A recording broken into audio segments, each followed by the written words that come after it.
نحمده ونصلي ونسلم على رسول الكريم وعلى آله وصحبه أجمعين.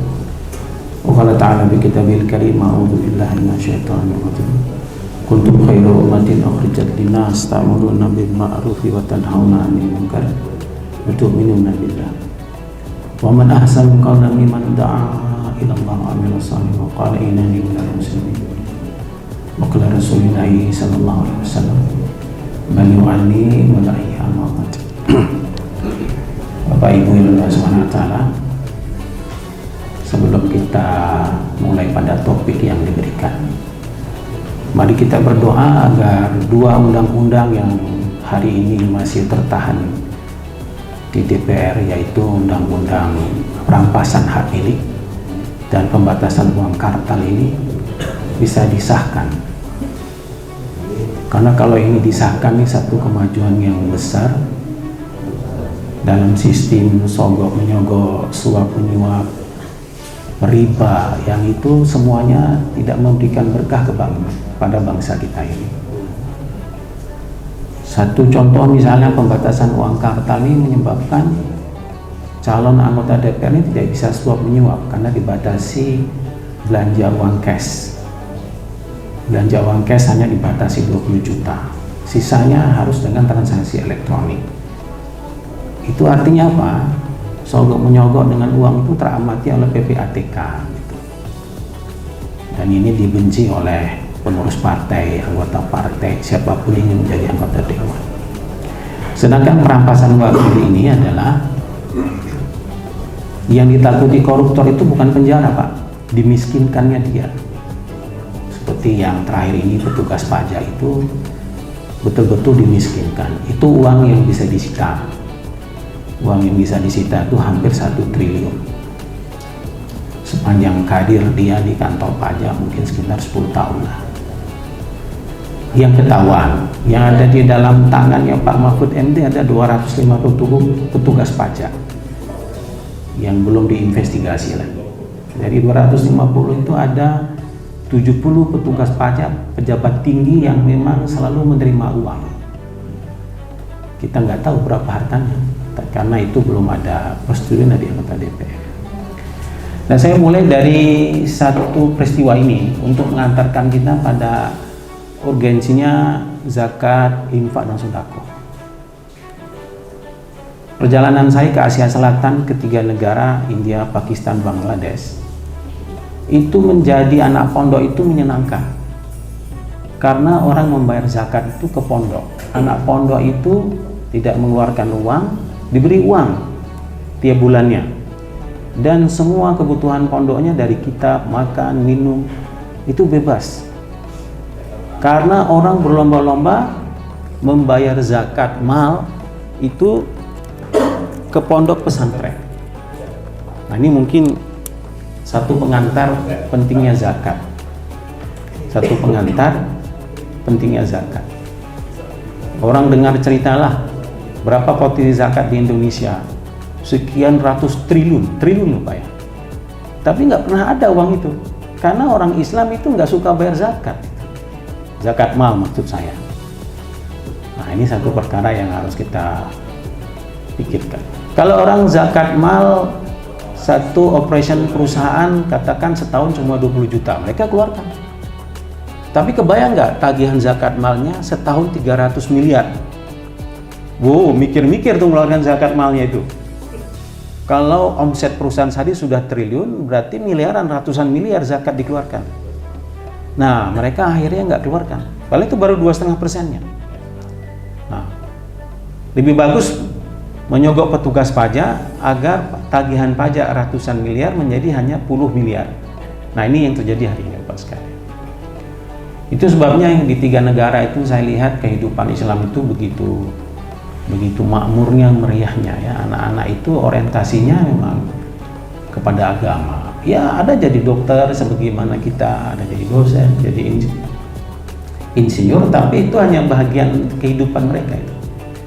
Nah, sehingga kelihatan kehidupan beragama yang lebih khusyuk gitu ya. Saya tidak mengatakan Indonesia tidak begitu. Cuma barangkali salah satu potensi yang belum kita usahakan adalah zakat tadi. Jadi zakat ini beda dengan pajak ya Pak. Saya kalau baca laporan keuangan saya tiap bulan sakit hati saya. Karena pajak saya penghasilan dipotong 15% sebagai kepala terpadu. Ditambah pajak penghasilan 5%. Pajak dari dari gaji. Belum potong lazis 2,5%. Itu belum seberapa Pak. Saya pernah tinggal di Jepang, gaji itu dipotong 40% pajaknya. Nah, tetapi gejolak tidak ada karena dikembalikan dalam bentuk kemakmuran kehidupan rakyat. Bahkan di Swedia itu sampai 80% pajak dipotong. Tapi dikembalikan kepada kemakmuran rakyat. Tidak ada orang sakit masuk rumah sakit ditolak, nggak ada. Kalau di Jepang itu nggak ada Pak. Pokoknya siapapun masuk rumah sakit akan dilayani dengan pelayanan terbaik, dengan dokter terbaik, dengan sistem operation yang terbaik. Tapi pajaknya 40%. Gitu. Nah, kita ini progresif itu yang paling rendah 15%, yang paling tinggi 25%. Jadi mungkin Pak Rektor bisa saja dengan hitungan kekayaan yang dia punya capai 25% potongan sebulannya. Kepala terpadu mungkin Pak Dekan juga 15%. Mungkin Bapak belum ada yang dapat segitu kalau di bawah 60 juta penghasilan. Misalnya seperti itu Pak sekalian. Ini pajak Pak. Jadi beda pajak dengan zakat. Ya, karena zakat itu qardan hasanah. Ini kita baca satu ayat. A'udzubillahi minasyaitonirrajim dalam surat Al-Hadid ayat 18. Innal musaddiqina wal musaddiqati wa aqradaha qardan hasanah yudha'afu lahum walhum ajrun karim. Sesungguhnya lelaki yang bersedekah dan wanita-wanita yang bersedekah dan mereka yang menyedekahkan ini memberi utang yang baik, yaitu qardan hasanah kepada Allah, maka pahalanya akan ditambah dan bagi mereka akan ada balasan yang mulia. Jadi beda Pak. Jadi infak zakat itu wajib. Ramadan ini kita keluarkan 2 zakat. Harta terpenuhi nisab 83 gram emas dikalikan dengan harga emas saat ini berapa. Kalau Bapak punya harta benda yang senilai tadi, baik liquid misalnya uang cash ataupun properti, tanah dibeli tapi tidak digarap, nah itu keluaran zakat Pak. Jadi hati-hati yang suka nimbun-nimbun sertifikat tanah, karena hukumnya dikeluarkan zakat kalau tanah tadi tidak digarap. Kalau digarap, beda, nanti zakatnya pertanian. Jadi kalau ingin selamat beli tanah banyak, digarap Pak. Jadi kebaikan juga, sodako. Ya, suruh orang garap, nanti ambil bagian untuk kamu. Sebagian kamu antar ke rumah. Nah itu lebih bagus. Daripada kita beli tanah, beli properti, beli kondominium, beli rumah, tapi tidak difungsikan. Sehingga ini sangat berbahaya. Itu zakat mal. Kalau zakat yang kita akan keluarkan Ramadan ini wajib. Hukumnya pembersih jiwa, artinya jangan tidak dikeluarkan. Itu terakhir adalah saat sebelum sholat Idul Fitri. Jadi segera dikeluarkan. Nah, hitungannya berbeda-beda. Tapi kalau kita lihat yang selamat, artinya lebih hati menerima ini 3 kg beras ya dalam 3 sok itu ya. Tapi walaupun ada yang hitung 2,5, terus ada yang hitung dengan hitungan-hitungan sok yang ada standarnya di Madinah itu mungkin hampir agak 3 kg. Nah, sehingga lebih aman 3 kilo. Kalaupun sisa kita niatkan sedekah selain daripada zakat. Nah, yang penting jangan lupa dikeluarkan Pak. Bapak Subhanahu wa taala dalam infak zakat tadi, maka pengeluaran yang kita keluarkan adalah dengan harta yang terbaik. Seperti Allah katakan, lan tanalu birra hatta liman tuhibbu yufiku. Jadi keluarkan infak dalam harta benda ini yang terbaik. Ada sahabat Nabi Abu Darda punya kuda, punya onta. Dia pesan kepada bawahannya agar kalau ada yang nagih pajak, nagih zakat, ambil unta yang terbaik. Nah, datang orang tadi mengutip zakat. Kemudian dilihat ada unta yang bagus sekali, yang besar, susunya banyak. si pemelihara unta ini, wah ini bagus jadi indukan lah, jangan dikasih untuk zakat. Maka dia ambil yang medium, maka dia kasih ke orang yang mengutip zakat tadi. Maka Abu Darda tahu. Akhirnya Abu Darda menegur bawahannya tadi, bukankah yang aku minta padamu, kamu berikan yang terbaik. Jadi kalau bapak makan beras, minimal lah beras yang dimakan harian waktu pengeluaran zakat fitrah. Bagus kalau naikkan grade-nya, yang harian medium untuk zakat, cari yang prima, yang premium. Wah, bagus seperti itu. Itu bagus.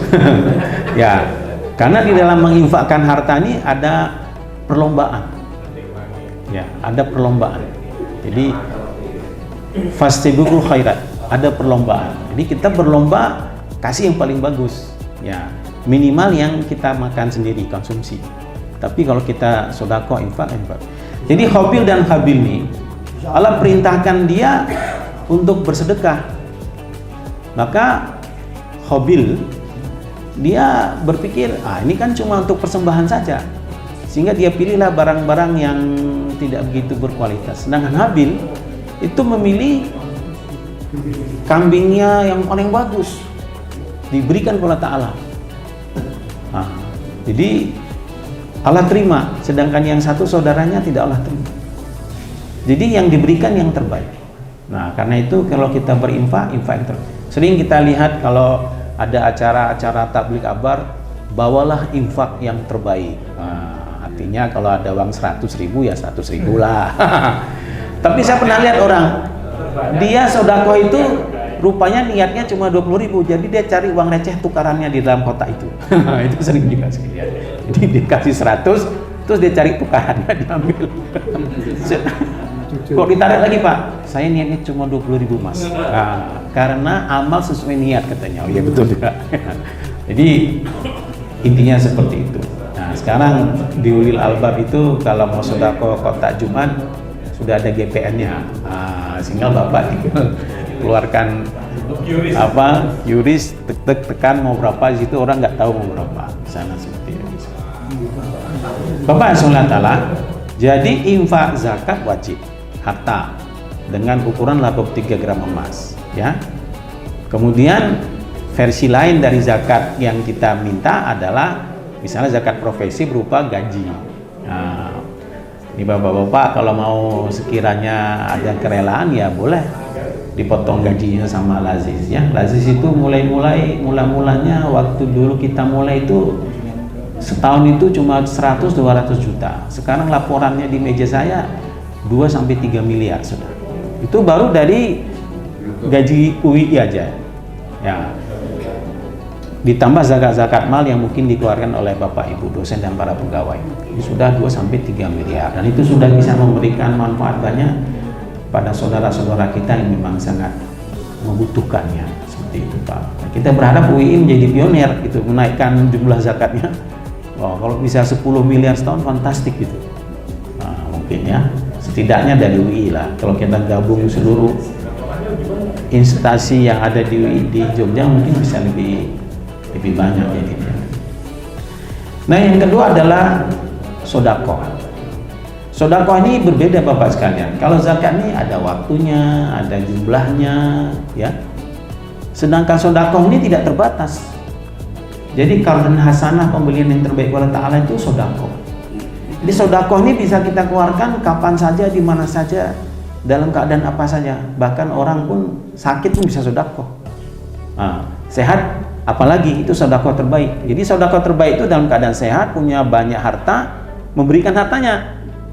Kalau sedekah yang minimal ya udah sakit, ingat sakit baru ngasih. Nah, itu minimal sekali itu.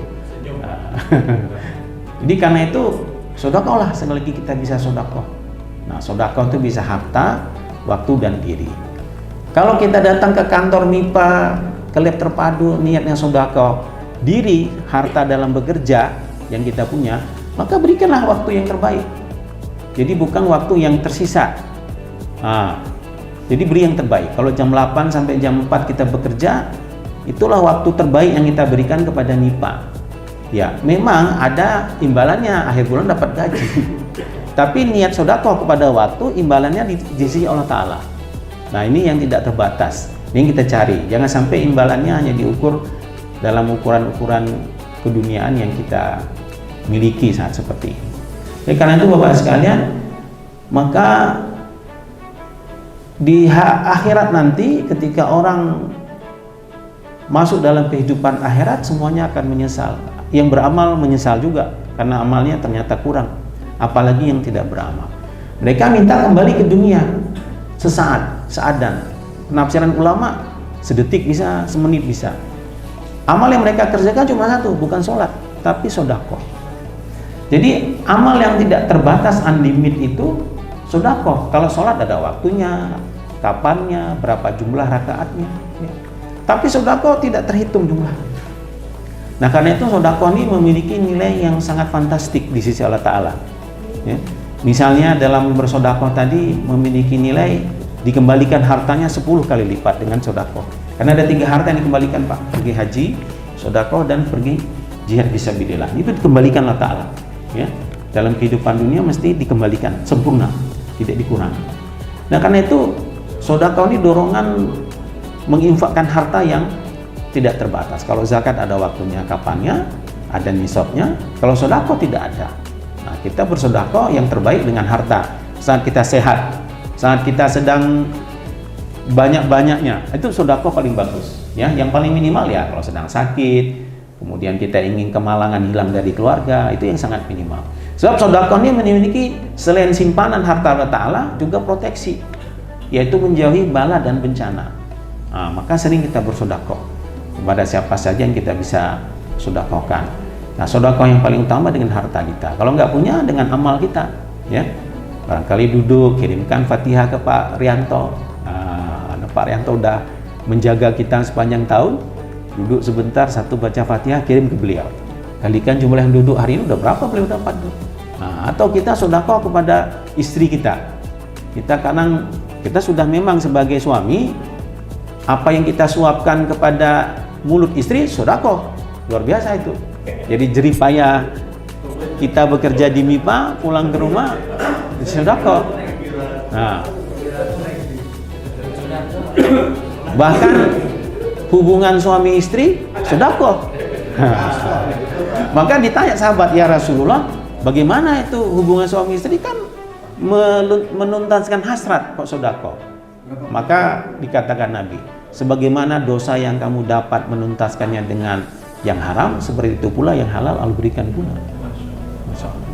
Jadi kasih makan istri dengan menyuapkan di mulut sedekah, ya, seperti itu. Jadi Bapak sekalian, motivasi sedekah ini kalau dalam diri kita menjadi satu energi yang nggak terbatas. Nah, di mana saja kita sedekah, pakai harta bisa, pakai amal kita bisa, ya. Jadi harta, waktu, diri kita, 3 perkara yang bisa kita sedekahkan setiap saat untuk memberikan keberkahan kepada harta benda kita. Orang Indonesia itu suka menabung, Pak. Itu nggak ada tandingannya. Selama saya sekolah di Jepang itu, pelajar-pelajar itu mengadu bertanding untuk menabung. Jadi suka nunjukkan berapa jumlah cetakan tulisan di saldonya. Padahal itu bukan harta sebenarnya. Harta sebenarnya kalau itu jadi uang, itu betul harta sebenarnya. Jadi zaman dulu itu betul, nyimpan harta di bawah bantal itu betul itu. Karena itu harta yang sebenarnya. Yang tertulis di sini, yang nggak tahu punya siapa ini, punya bank yang jelas kan. Nah, dan bisa hilang kapan aja. Maka Bapak dan Sekolah, sedekah itu kita menabung Allah Ta'ala. Cuma nggak ada bukunya, Pak. Nah, kalau ada buku tabungan kepada Ta'ala, mungkin setiap harinya setorkan situ, bisa pamer-pamer berapa nilai sedekah yang kita punya. Nggak ada buku tabungannya, Pak. Nggak ada. Oleh karena itu, dasar kita berinfak harta baik wajib maupun sedekah ini keyakinan kepada Ta'ala. Lemah yakin kepada kehidupan akhirat menyebabkan kita menjadi orang yang bakhil. Kadang-kadang kita menggunakan kalimat saya ini menabung, Pak, untuk menghemat. Hemat itu saudaranya si bakhil itu.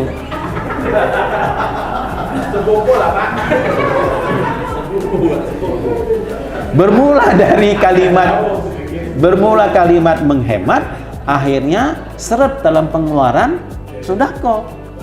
Nah itu, pancingan itu. Jadi satu pertama, harta yang kita punya, yang ada kita lihat Pak. Kalau uang, jangan tabung kalau bagus. Kalau seandainya rumah harta deposit, simpan di rumah. Itulah harta sebenarnya. Nah, seperti kasus yang petugas pajak ini, semua diambil uangnya. Habis, ternyata bukan punya dia takdirnya. Ternyata bukan punya. 10 tahun dia yakini punya dia. Ternyata sekali Pak Mahfud bicara, udah diambil semua. Hah? Enggak, KPK yang dapat. Hah? Misalnya satu contoh. Ini Bapak sekalian. Sedekah ini kita menabung Allah Ta'ala. Karena itu kalau lemah yakin, lemah pula keyakinan kita sedekah Allah Ta'ala. Ya. Nah, karena itu keyakinan Allah Ta'ala membayangkan kehidupan hari akhir menyebabkan kita ini bersemangat dalam bersedekah dengan harta yang kita miliki, dengan waktu yang kita punya, dan dengan diri kita sendiri. Nah, 3 komponen ini kita bisa meramu-ramunya mana yang paling banyak, saat ini yang banyak apa, saat yang lain apa yang lebih banyak, kita gantikan. Nah, kita ganti-ganti. Kalau saat ini ada satu orang sahabat, waktu itu Nabi memberikan target dalam satu perjalanan jihad, maka orang-orang bersedekah. Dia nggak punya apa-apa. Akhirnya dia bekerja dengan orang Yahudi untuk mendapatkan hanya 3 muk kurma saja. Kemudian 3 kurma muk tadi itu dia berikan kepada Nabi untuk sedekah. Orang Yahudi kemudian ngece. Apa itu? Sedekah cuma kurma. Itu engkau dapat kerja dari aku. Maka turunlah Allah SWT memberitahu. Jadi sedekah pun walaupun sebesar biji kurma itu Allah terima. Jadi kebaikan walaupun sebesar zarah nanti Allah terima. Dan kejelekan sebesar zarah pun Allah hisab juga. Nah, sehingga kata Nabi SAW, jangan remehkan sebuah kebaikan. Kadang-kadang kita ada pikiran remeh. Allah cuma beli 2.000 aja sama tukang apa? Bukan, yang di jalan itu Mas. Itu loh yang ngatur-ngatur lalu lintas itu. Pak Oga, ya kan? Di Jogja ini ada berapa puluh simpangan itu, ya. Kalau satu simpangan 2.000, 1.000 sekali, 2.000 sekali dia kasih, oke lah lepas. Mancuk lagi ke depan, simpangan lagi, udah mulai dia ini, 2.000 lagi, keluarin lagi. Oke lah, tertarik juga sedikit kasih kan? Simpangan lagi yang ketiga, ada lagi.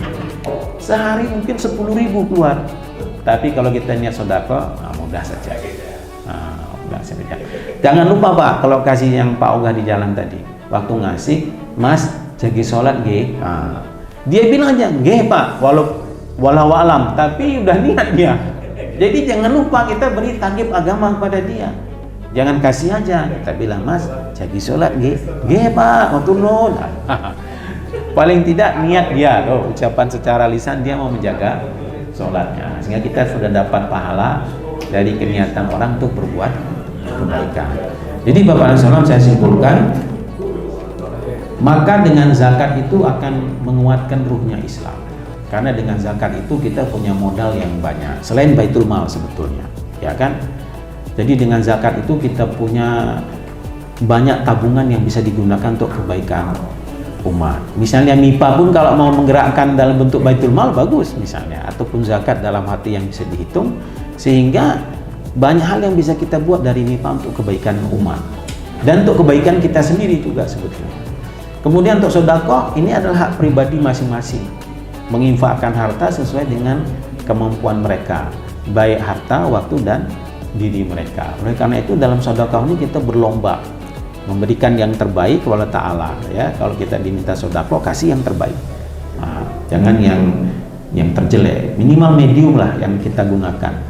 Sehingga kita mendapatkan nilai hasanah kebaikan yang besar di sisi Allah SWT. Bapak SWT mungkin seperti itu. Maka kemudian dasar daripada mengeluarkan harta ini yakin kepada kehidupan akhirat. Nah, kalau yakin ini lemah, maka akhirnya kita tidak ada kesempatan mengeluarkan sedekah yang lebih banyak dan lebih besar di sisi Allah SWT. Demikian yang hari ini dapat saya sampaikan. Mudah-mudahan menjadi kebaikan kita di bulan Ramadan ini, dan kita niatkan mulai sekarang apapun yang bisa kita keluarkan lillahi ta'ala, maka kita segera keluarkan, jangan kita simpan. Karena harta yang kita miliki itu Kalau menurut kitab Fadilah Sodakoh ini yang sudah kita makan. Yang belum dimakan belum tentu kita punya, Pak. Yang kedua, yang sudah kita pakai menjadi usang. Tapi baju yang digantung di toko belum tentu kita punya. Yang di lemari bukan kita punya, belum tentu. Yang sudah kita pakai jadi usang. Gitu kan? Yang ketiga, harta yang sudah kita infak. Itulah punya kita. Nah, kalau makan, pakaian, usang. Tapi infak sodako tidak usang. Nah, tiga ini harta yang kita punya. Oleh karena itu, kita gunakan yang dua kita pakai habis, yang satu tidak pernah habis. Itu bedanya nilainya yang dapat kita dapatkan.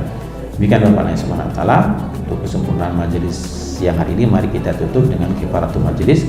Subhanakallahumma wa bihamdika asyhadu an la ilaha illa anta astaghfiruka wa atubu ilaik. Assalamualaikum warahmatullahi wabarakatuh.